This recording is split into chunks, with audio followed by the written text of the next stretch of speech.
Eu saúdo a todos os irmãos com a paz do Senhor Jesus.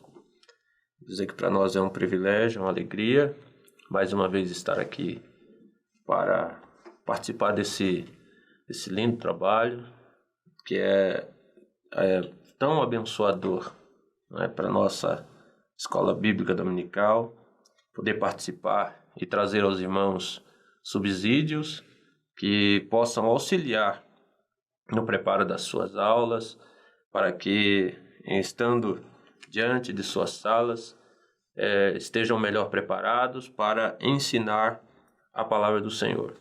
Nós estamos estudando nesse trimestre que tem por título A Salvação, a Obra de Redenção da Humanidade. Nessa oportunidade nós vamos falar na lição 11, que tem o tema O Salvo e a Santificação. O nosso texto-chave está registrado na primeira carta do apóstolo Pedro, capítulo 1, versículo 15, que nos diz: Mas, como é santo aquele que vos chamou, sede vós também santos em toda a vossa maneira de viver. Para refletir, nos diz: Deus salva e santifica. Somos morada do Espírito, por isso temos prazer nas coisas santas, rejeitamos o pecado e somos consagrados exclusivamente para servir e adorar a Deus. A nossa leitura bíblica em classe está na primeira epístola de Pedro, capítulo 1, versículos 13 a 16. E tratando aqui do tema da nossa lição, o salvo e a santificação, para isso, hoje nós estamos aqui acompanhados da nossa irmã Maria dos Reis, ali da congregação do Clube de Campo. É uma honra tê-la aqui conosco. E para falar sobre o salvo e a santificação, nós gostaríamos de iniciar dizendo que Deus, Ele nos chamou, Deus, Ele nos salvou para sermos santos, para a santidade, né?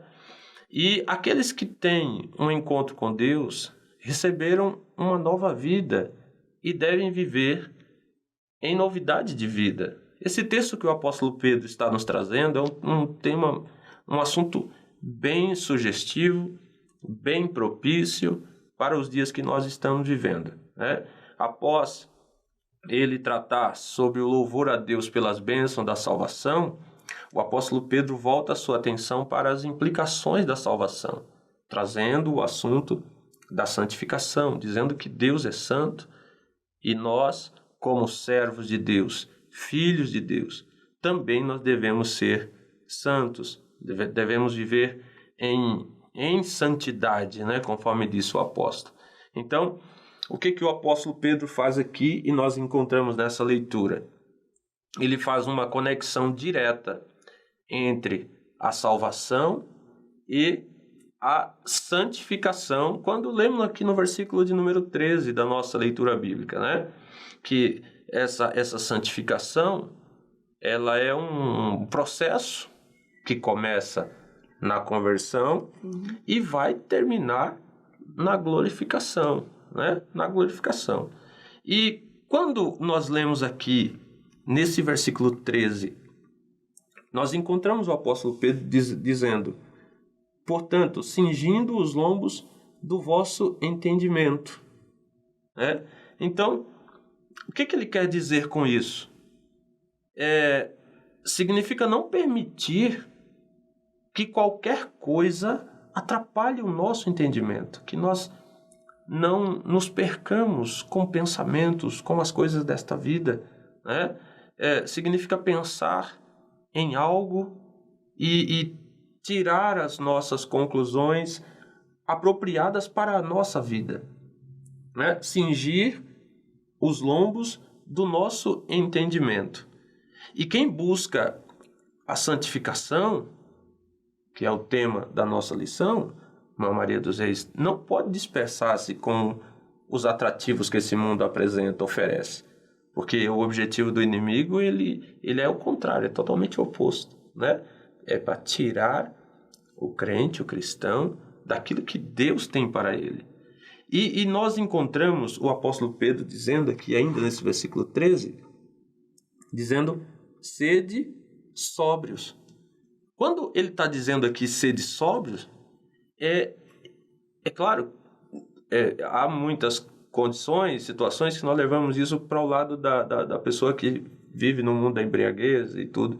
Mas, olhando aqui, analisando esse texto, eu percebi que o apóstolo está dizendo sede sóbrio, tratando do nosso pleno domínio da capacidade racional.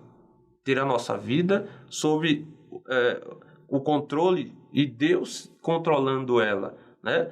Estar calmo, estar estável, estar controlado, ponderar as coisas, né? E a nossa mente deve estar livre de precipitação ou confusão. Devemos rejeitar a tentação e tudo quanto possa nos contaminar diante de Deus. Então, quando o apóstolo Pedro traz esse texto aqui que o pastor Éden nos coloca para reflexão, como a leitura bíblica, falando a respeito da santificação, nós paramos para pensar em relação a tudo isso, né? E quando ele coloca aqui no primeiro ponto a santificação do povo de Deus, e ele coloca no subtópico aqui a letra A, o que é ser santo? Irmã Maria dos Reis, esse subtópico, sobre esse ponto aqui, o que é ser santo? A gente vê uma dificuldade hoje na igreja moderna da compreensão do termo de santificação. Quando a gente conversa sobre ser santo, ou você vai conversar com algum irmão a respeito da santidade, ele já logo se defende. Olha, eu não sou perfeito. Eu tô aqui, eu sou um mortal, não sou perfeito. E a gente percebe que o conceito de santidade, para eu compreender esse conceito, ele também está relacionado à compreensão da identidade. Antes da gente falar o significado. O apóstolo Paulo em Colossenses disse assim, que o Senhor Jesus ele nos transportou do reino das trevas, aonde era uma pessoa perdida, né? Escravo do pecado, sem consciência da salvação, como o irmão disse, sem essa sobriedade que me faz compreender a salvação, mas ele me levou, me trocou de lugar. Ele me levou para o reino da luz, né? O reino do Filho do seu amor. E quando eu venho para esse reino da luz, eu troco de identidade. Eu era um perdido, hoje eu sou remido, sou filho de Deus. E como filho de Deus, eu preciso entender que a primeira coisa, o primeiro conceito de ser santo, na minha opinião, é esse pertencimento. Eu nasci de novo, eu pertenço à família de Deus, eu pertenço ao Senhor. Eu fui separado do meu passado. Então, uma primeira compreensão é que santo, ele pertence a Deus. Ele é consagrado ao Senhor. Ele não está à deriva do mundo e nem à deriva da sua própria vontade, visto que ele era escravo do pecado, ele era servo do pecado, agora ele torna-se servo de Deus. Então, ele é propriedade do Senhor. Então, ele é separado, ele é sagrado, tem um conceito de limpeza e de pureza também nisso, né? Porque o pecado nos mancha. Então, o sangue de Jesus Cristo nos purificou de todo o pecado, então somos limpos. Então, o conceito de santidade, ele está imbuído tanto no meu entendimento de que pertenço ao Senhor, e como na minha identidade de que sou filho de Deus e que devo me comportar de acordo com a minha nova identidade. Pois bem, eu penso dessa maneira. E dizer que esse conceito de santidade ou de ser santo é nós estarmos reservados ou separados para o uso exclusivo, né? A questão do que acontecia com o povo de Israel, de que Deus ele queria se relacionar com o ser humano.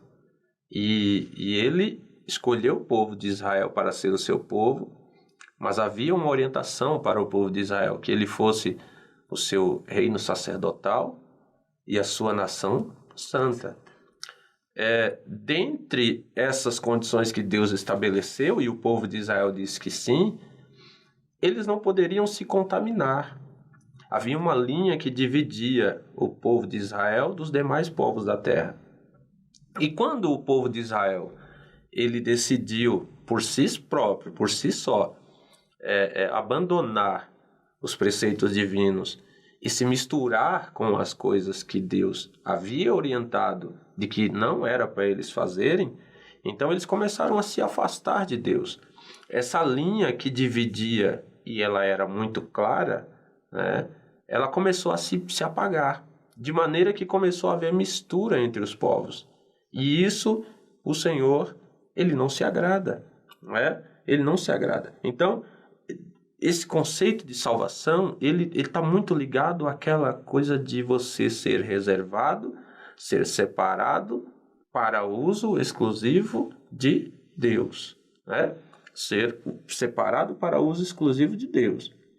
Isso porque ser santo, como está aqui no nosso subtópico B, é uma ordem divina. Quem disse isso, e o apóstolo escreveu aqui, no versículo 16, porquanto escrito está, sede santos, porque eu sou santo, quem disse, quem fez essa declaração, o apóstolo Pedro está fazendo alusão a um texto que Deus escreveu ou disse a Moisés para que dissesse ao povo de Israel. Então, quem disse isso foi o próprio Deus. Então, isso era uma exigência divina, era uma ordem divina. Ele disse, sede santo. Quando Deus disse sede santo, no livro que o pastor Antônio Sebastião escreveu aqui para a Fateza, e no livro da Doutrina da Salvação, ele colocou aqui uma coisa que eu acho muito interessante. 2 verdades bíblicas. Primeira, que Deus nunca pede ao homem o que o homem não tem para dar. Ele está dizendo, sede santos, porque eu sou santo. Então, primeira coisa, Deus nunca pede ao homem o que o homem não tem para dar. Se ele nos chamou, limpou, nos tirou todas as imperfeições, então ele sabe que nós temos condições de fazer. E a segunda delas é que Deus nunca vai exigir de nós o que nós não podemos fazer. Se ele disse, sede santos porque eu sou santo, nós também temos condições de viver essa santidade, né? Isso depende de quem? De nós. O que aconteceu com o povo de Israel está muito claro para o nosso entendimento, né? De que Deus disse para eles, sede santo porque eu, o Senhor, vosso Deus, sou santo, né? Então, esta é uma ordem divina. E nesse subtópico, irmã Maria dos Reis, temos aqui algumas coisas que a gente pode analisar, né? Traga o seu comentário também. Fazendo só um acréscimo aí ao seu comentário de que Deus nos pede aquilo que nós podemos fazer.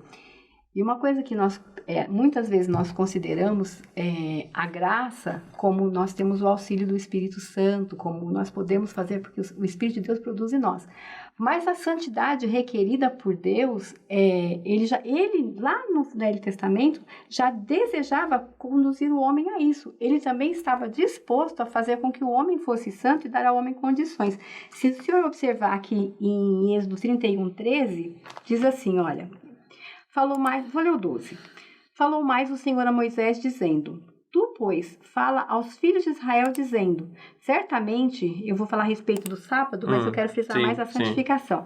Tu, pois, fala aos filhos de Israel, dizendo, certamente guardareis os meus sábados, porquanto isso é um sinal entre mim e vós nas vossas gerações, para que saibais que eu sou o Senhor que vos santifica.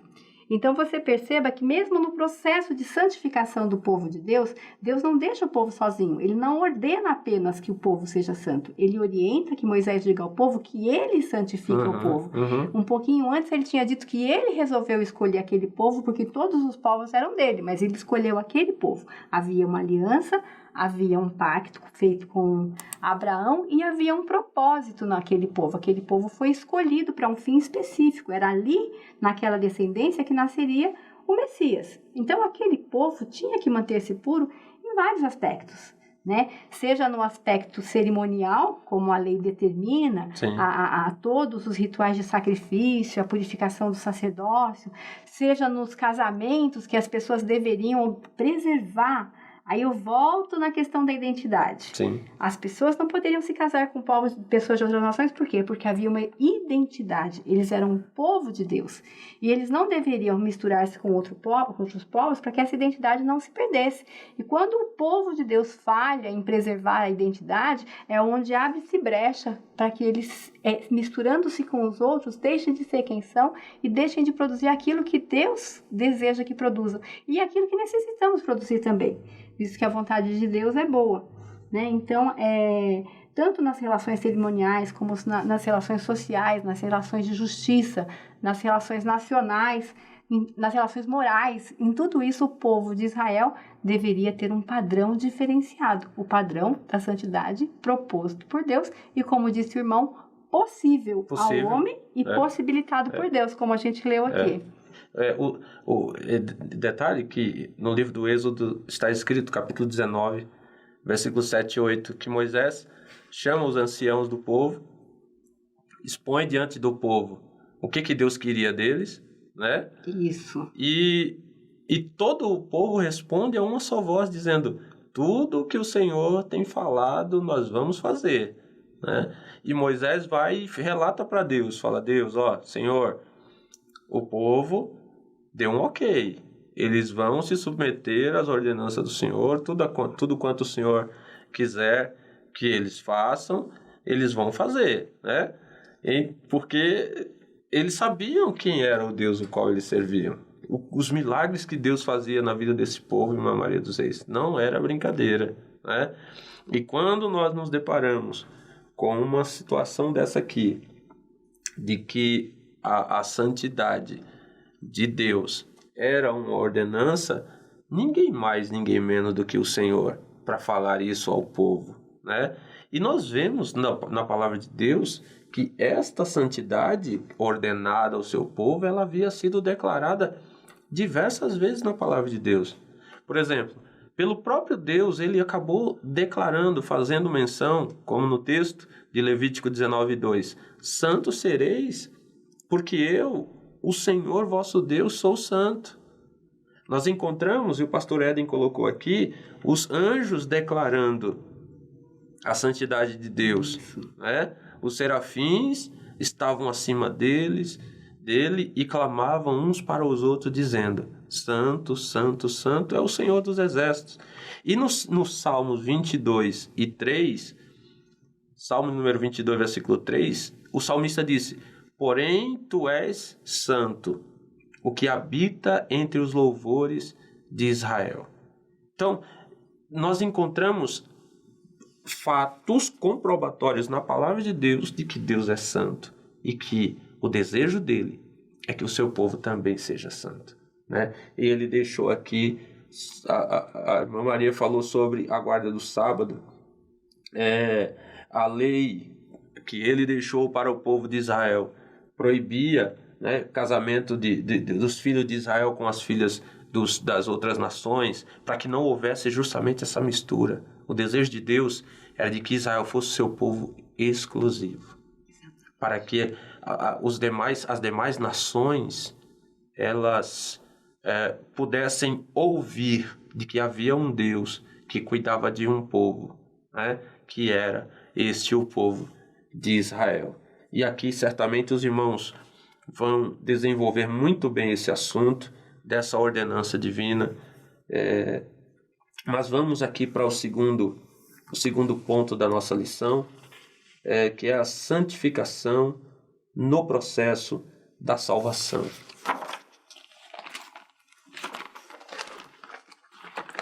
A santificação no processo da salvação, ela tem um papel muito importante na vida da igreja, porque, como está escrito lá na carta aos Hebreus, capítulo 12, versículo 14, segui a paz com todos e a santificação, sem a qual ninguém verá o Senhor. Então ela tem um papel fundamental na vida de todos nós. Precisamos seguir, precisamos acompanhar ou viver esta vida de santificação dia após dia, para que possamos nos aproximar cada vez mais de Deus. Não é isso, irmã Maria? Isso mesmo, isso mesmo. E voltamos como dizendo, é um processo que tem um começo, né? Uhum. E esse processo tem um começo ali quando eu recebo Jesus como meu Salvador. Não consigo ser santo se não for filho de Deus. A santificação ela está reservada aos filhos de Deus. O homem natural não alcança a salvação. Porém, quando nós recebemos o Senhor como nosso Salvador, nós nos tornamos mortos para o pecado. E uma das atribuições que a gente pode dar à santificação é que ela nos liberta, primeiro, Sim. da condenação, da culpa do pecado. Quando Jesus morre e paga pelo preço do nosso pecado, ele nos isenta de toda e qualquer culpa. Então, já somos santos através do perdão. E inicia-se, então, esse processo de libertação do poder do pecado.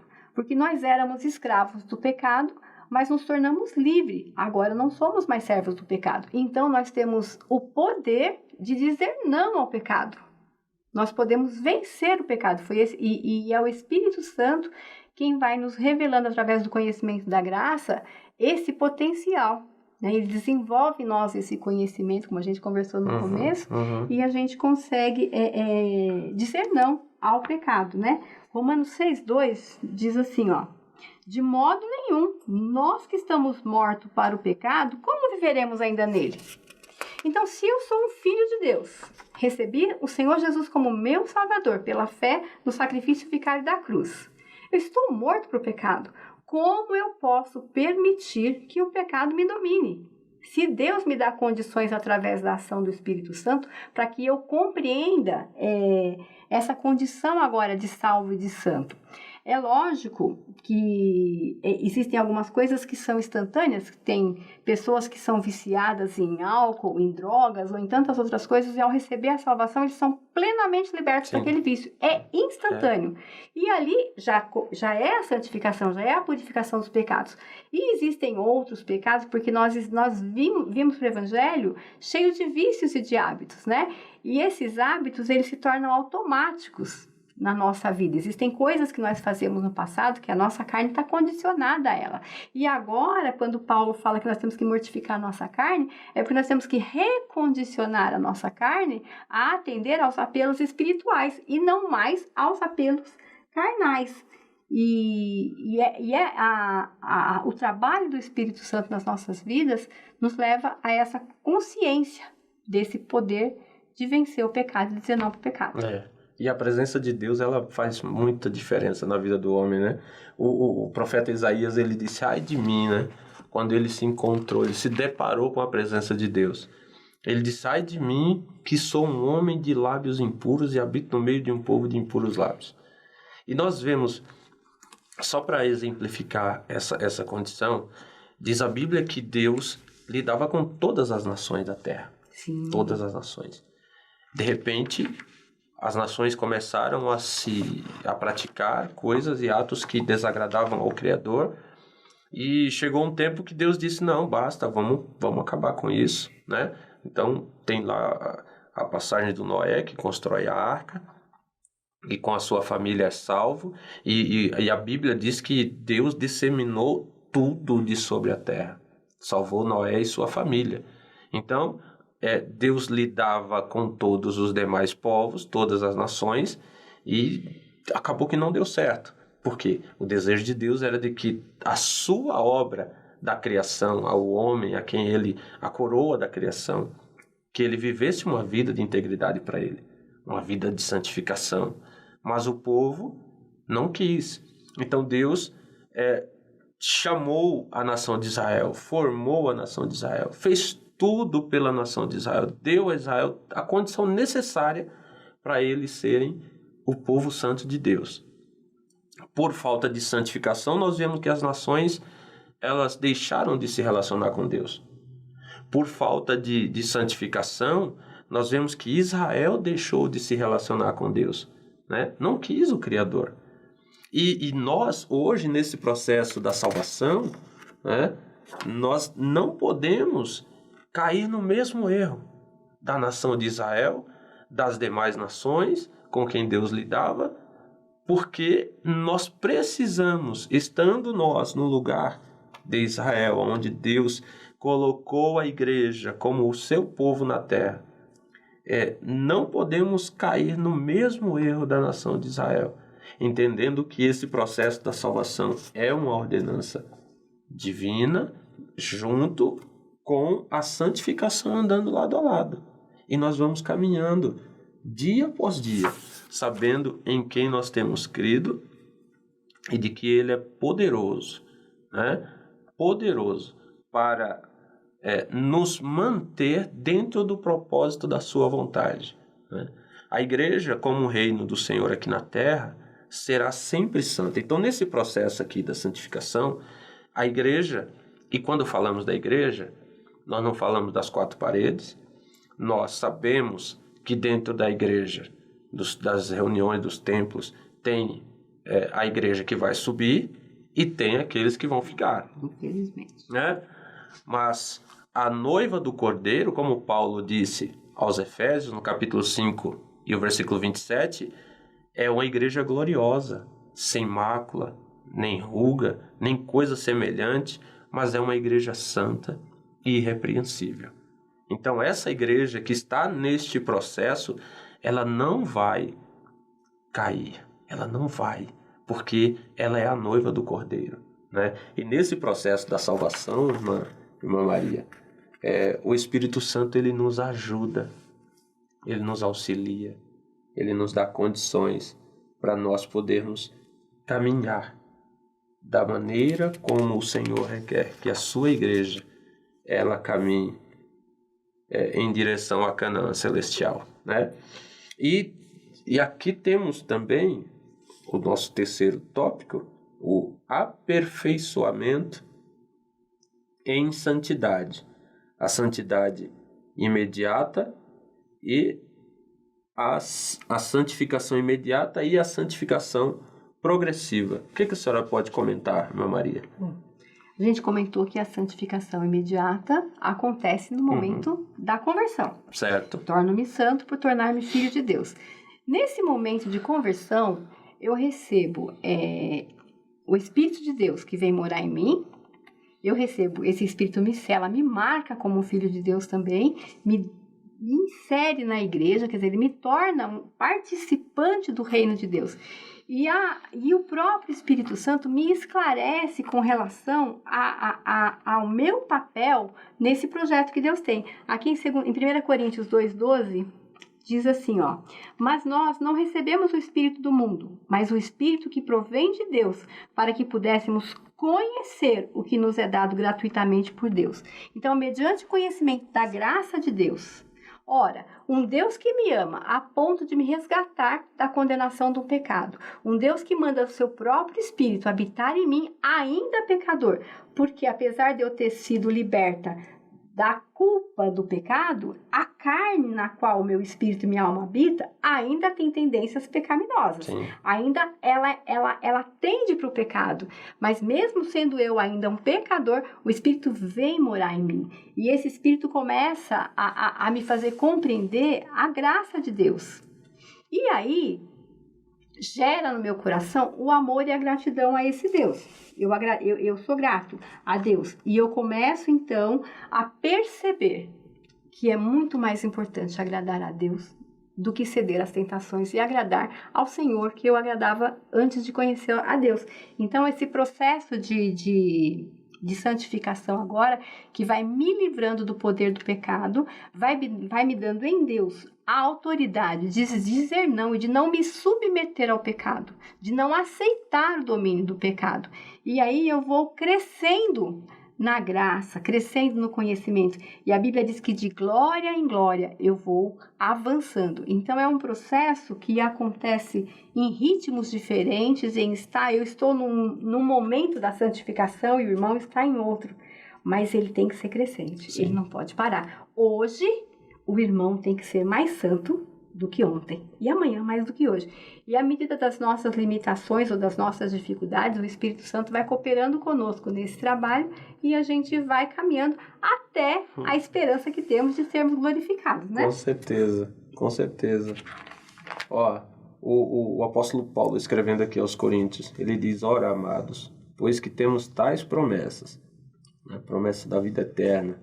Purifiquemo-nos de toda a imundícia da carne e do espírito, aperfeiçoando a santificação no temor de Deus.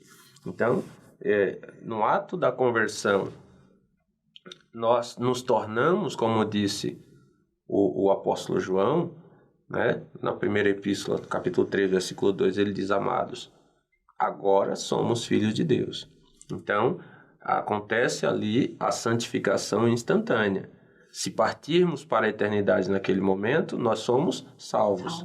Só que esta santificação, ela deve fazer parte em toda a nossa vida, porque ela é a vontade de Deus, né? A Bíblia diz na carta aos Tessalonicenses, 1 Tessalonicenses 4 e 3, que a vontade de Deus é a nossa santificação.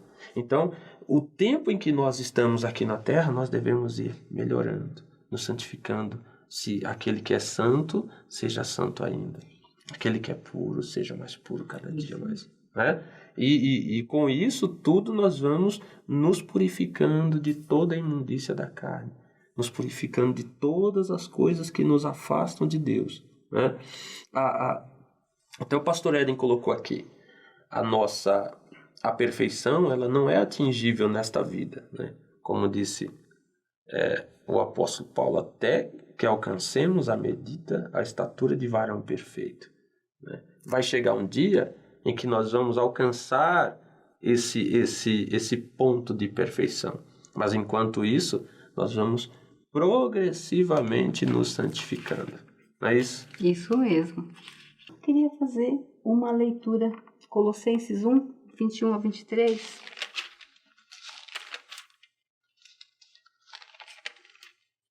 Fechando tudo isso que a gente falou, Colossenses diz assim: a vós também, que noutro tempo éreis estranhos e inimigos no entendimento pelas vossas obras más, agora, contudo, vos reconciliou no corpo da sua carne pela morte, para que perante ele vos apresentar santos, irrepreensíveis e inculpáveis, se na verdade permanecerdes fundados e firmes na fé, e não vos moverdes da esperança do evangelho que tendes ouvido, o qual foi pregado a toda criatura que é debaixo do céu, do qual eu, Paulo, estou feito ministro. O irmão, perceba que uma condicionante da continuidade desse processo até chegar à nossa esperança vindoura é que nós sejamos firmes. Nós perseveremos na nossa vocação. Pois é.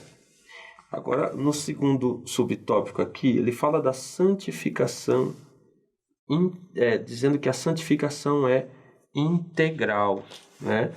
E tem um versículo na palavra de Deus que fala que todo o nosso espírito, a nossa alma, o nosso corpo, ele deve ser conservado e irrepreensível diante de Deus e diante dos homens, né? Porque nós somos totalmente dele, totalmente do Senhor. E o mesmo Deus de paz vos santifique em tudo, e todo o vosso espírito e alma e corpo sejam plenamente conservados e irrepreensíveis para a vinda de nosso Senhor Jesus Cristo. Então, tem muita gente que diz que Deus, eu tenho Deus no meu coração, mas as suas atitudes vão absolutamente contra tudo aquilo que eles estão dizendo que eles vivem diante de Deus, né? Mas a Bíblia, ela nos diz que não só o nosso coração deve ser ou temer a Deus, estar perto de Deus, mas todo o nosso espírito, a nossa alma e o nosso corpo, nós por completo, né? Não dá para eu dizer que eu sou templo e morada do Espírito Santo, como disse o apóstolo Paulo, e viver com atitudes que desagradam a Deus, né? Dessa maneira, o Espírito Santo não vai habitar em mim, porque ele é santo, ele é puro. E Deus, como sendo um Deus santo, ele não compactua com o pecado. Então, se as minhas atitudes vão contra aquilo que ele orientou, eu estou caindo no mesmo erro da nação de Israel. Estou me afastando de Deus e achando que ele está perto de mim. Vai chegar um momento que não tem mais para onde a gente correr, porque Deus, ele é justo. Ele é justo. E se nós não nos conservarmos, se nós não dedicarmos a nossa vida de maneira integral ao Senhor, nós não vamos desfrutar das suas benesses. Isso é verdade. E pensando também na contramão, você falou assim, o meu coração, né, me leva a atitudes. Muitas vezes, nossas atitudes demonstram que somos crentes. Nós nos preocupamos muito com a aparência física, com o que é carnal, com o que é concreto. Às vezes o irmão pode me observar e ver em mim atitudes que falam, nossa, essa irmã realmente é uma santa serva de Deus. Ao passo que o meu coração, ele está, a minha alma, o centro das minhas emoções, o centro dos meus sentimentos, o centro das minhas vontades, também pode estar distante de Deus. É por isso que é integral. Grande parte dos pecados que nós cometemos no corpo, eles nascem na alma. Porque o pecado, ele denota a minha intenção, a minha vontade, o meu desejo, como eu me sinto. Eu transmito isso em atitudes também. Então, o meu corpo, minha alma, meu espírito, eles estão interligados e as minhas atitudes são reflexo disso. E eu preciso também não apenas cuidar para que o meu testemunho, para que o meu porte, para que o meu comportamento, para que a minha conduta, mas que a minha vontade, que os meus sentimentos, que as minhas emoções, que o meu intelecto também estejam voltados para o Senhor e voltados para buscar essa santificação. 1 Pedro 1,22 diz que a obediência à palavra da verdade purifica a alma. Então, quando o Espírito Santo, através da palavra de Deus, através da ministração, através da pregação, fala ao homem, e o homem obedece à palavra, e o homem pratica a palavra, o homem é levado a cumprir com o propósito de Deus, a sua alma, ela é purificada. Né? E aí, se a gente for na instância do Espírito, nós ainda vamos ter, ver que o Espírito Santo, ele comunica-se também com o nosso espírito. Então, Deus alcança o ser humano na sua totalidade, né? Não apenas no corpo, mas na alma e no espírito. Nós vemos o apóstolo Paulo escrevendo aos Romanos, no capítulo 12, versículo 1, rogando aos irmãos que pela compaixão de Deus eles se apresentem a Deus, os vossos corpos, em sacrifício vivo, santo e agradável a Deus. Se o crente não tiver de acordo com aquilo que Deus exige da sua igreja, ele não tem condições de se apresentar de maneira santa, viva e agradável diante de Deus. Pelo contrário, como disse no versículo 2, e não vos conformeis ou não tomais a forma deste mundo, né, como as demais nações, os demais povos têm feito, mas se transformem. Então, se isso não estiver acontecendo, se transforme pela renovação do vosso entendimento, para saber qual é a boa, perfeita, né, e agradável vontade de Deus. Então, se Deus disse, irmã Maria, que nós temos condições de ser ou de viver essa santificação de maneira integral, nós temos condições de fazer isso. Agora, é aquilo que eu comentei há pouco. Depende de nós. Se eu vou querer servir a Deus dessa maneira ou não, né? Outro dia eu estava ministrando na igreja e o Senhor me deu uma palavra, sendo que quando acontecer o arrebatamento da igreja, vai cair a máscara de muitos daqueles que estão dentro da igreja, mas não estão vivendo a vontade de Deus. Vai cair a máscara, porque eles não estão vivendo de maneira integral, né? E, de novo, Hebreus 12:14, seguir a paz com todos e a santificação, sem a qual ninguém verá o Senhor, né? Então, a nossa vida, a nossa santificação, ela deve ser de maneira integral diante de Deus.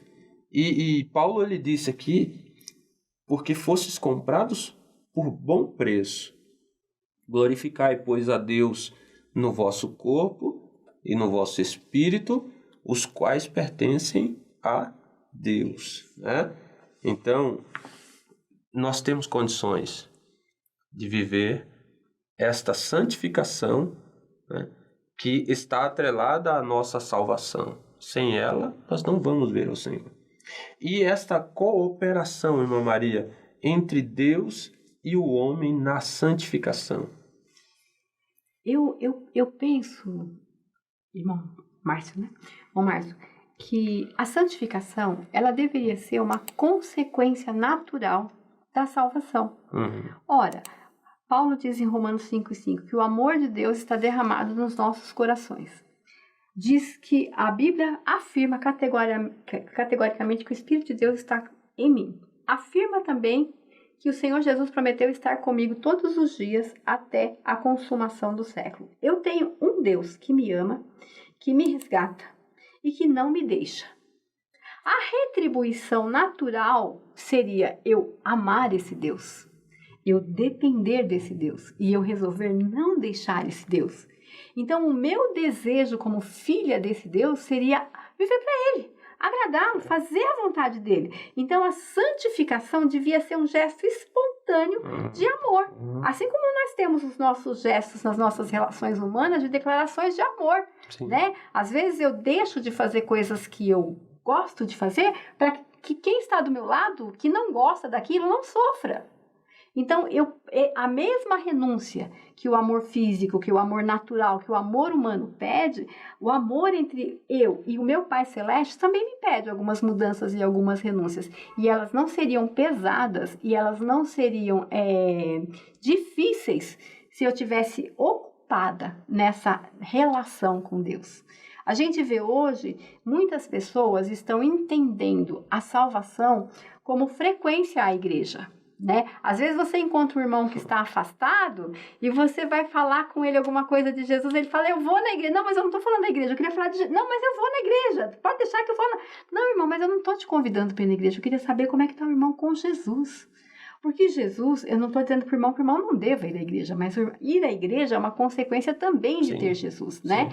Nós trocamos muitas coisas pela religião, né? Por ir à igreja, por ir ao culto, por ir ao ensaio, ao invés de evangelizar um vizinho, convidá-lo para ir à igreja. Você vê que a instituição, ela muitas vezes ela pode ser mais importante do que aquele que instituiu, né? E isso vai dificultar esse processo de eu cooperar com Deus. Então, à medida que eu me rendo ao Senhor, que eu me entrego a Ele, que eu me coloco à disposição dEle, a santificação operada é uma parceria. É uma parceria. O Senhor Jesus deu a vida dEle por mim.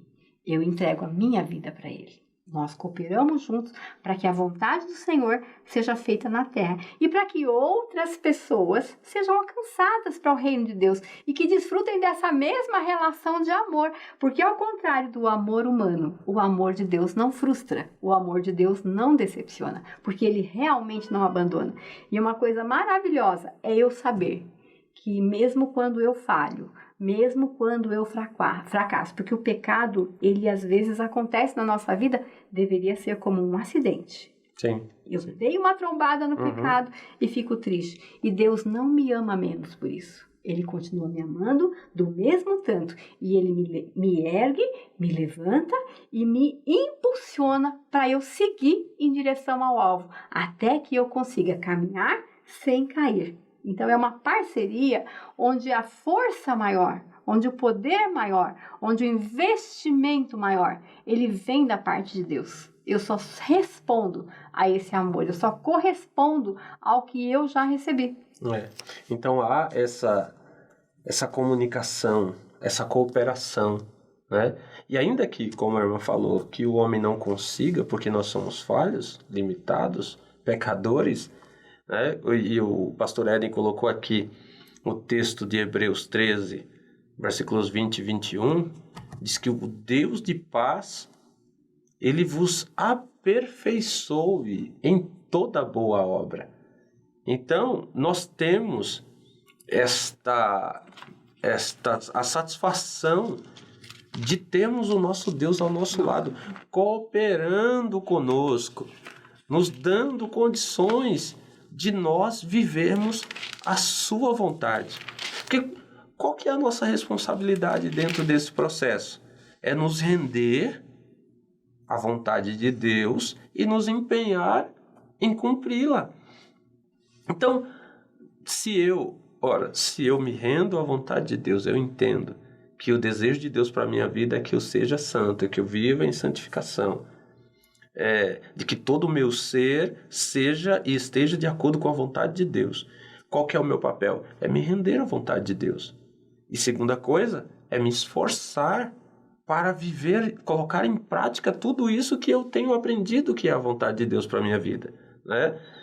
O pastor Eden coloca aqui o exemplo do José, quando resistiu e fugiu ao assédio ali da mulher de Potifar, né? Sim. É fugir, chega um momento da nossa vida.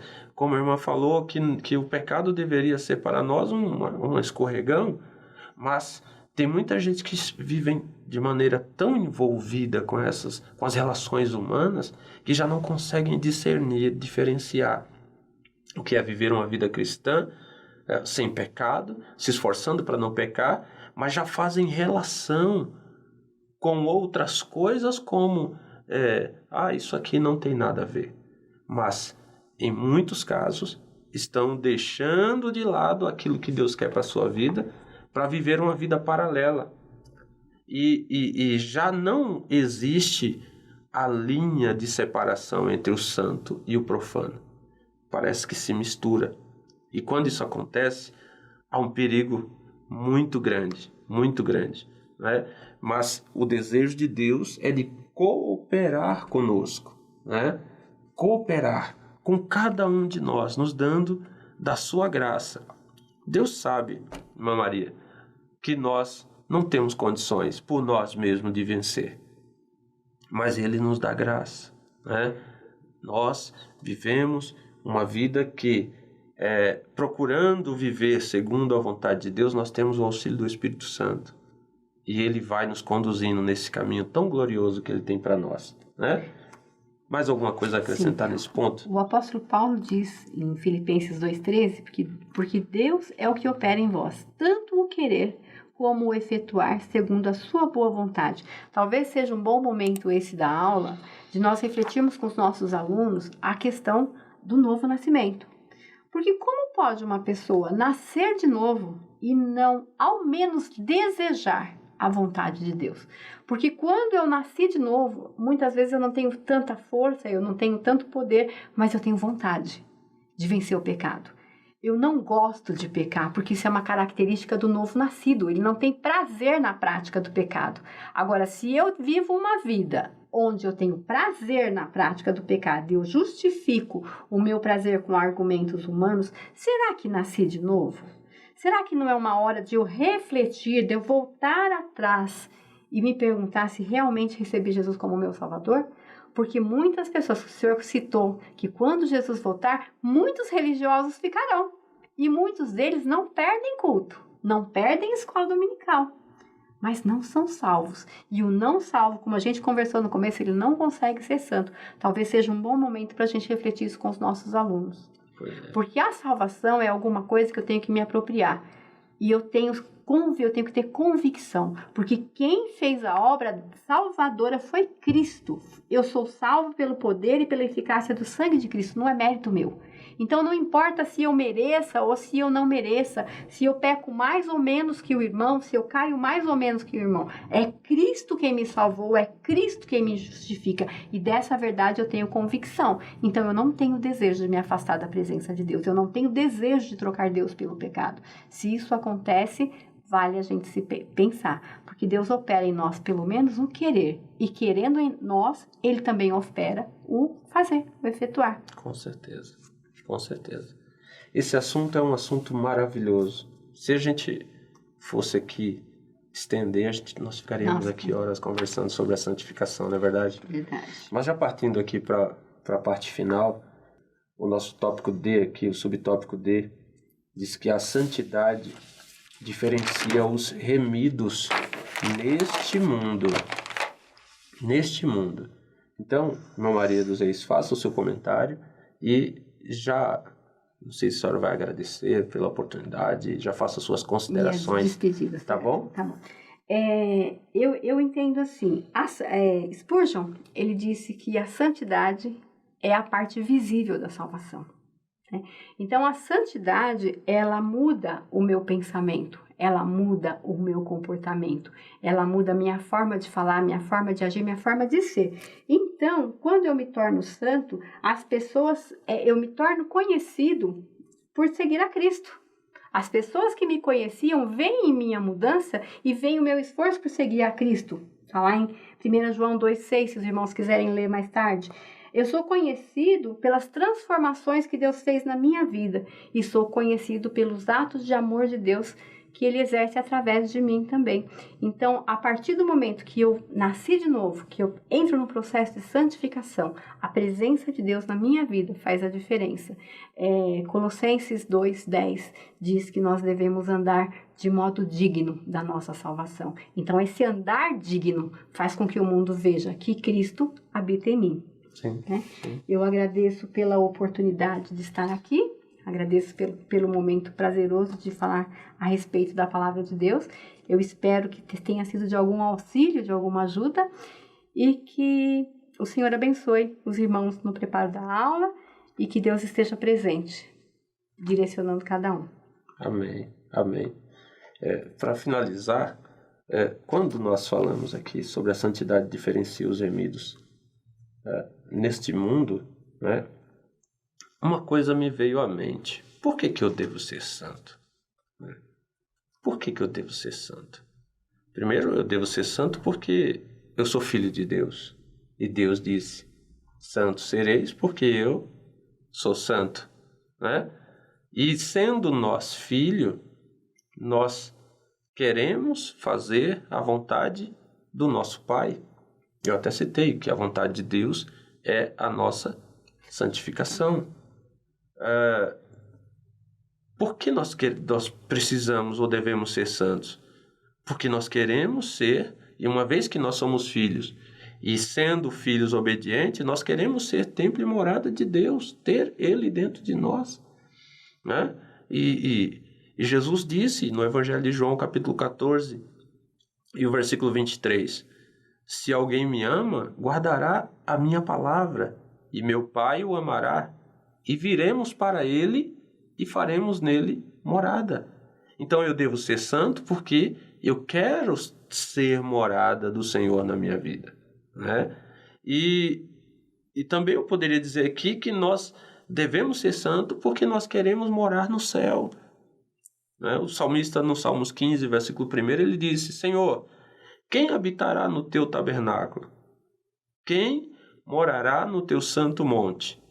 E no Salmo 101 e o versículo 6, um versículo bem conhecido, o salmista escreve dizendo que os olhos do Senhor procurarão os fiéis da terra, para que estejam comigo. O que anda num caminho reto, esse me servirá. E dentro do que a irmã falou, tem uma coisa que, quando eu estava estudando, me chamou muita atenção, que diz que, uma frase, que somente os santos é quem pode ser fiel a Deus.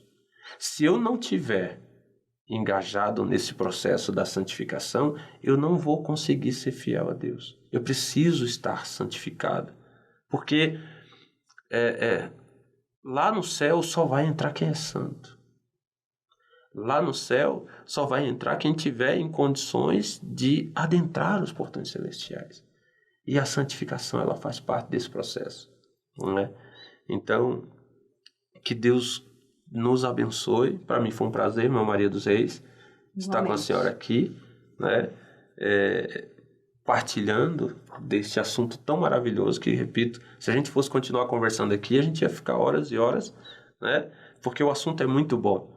Mas que Deus, Ele continue abençoando a vida dos irmãos, que os irmãos possam se utilizar desse material, de tudo que foi falado pela irmã Maria dos Reis, tudo que nós conversamos aqui, e que sirva de auxílio para vocês prepararem a aula de vocês e que diante da classe de vocês deixem ser usados por Deus para falar aos corações, para que também busquem viver cada vez mais em santificação diante do Senhor. Que Deus em Cristo continue vos abençoando, em nome de Jesus.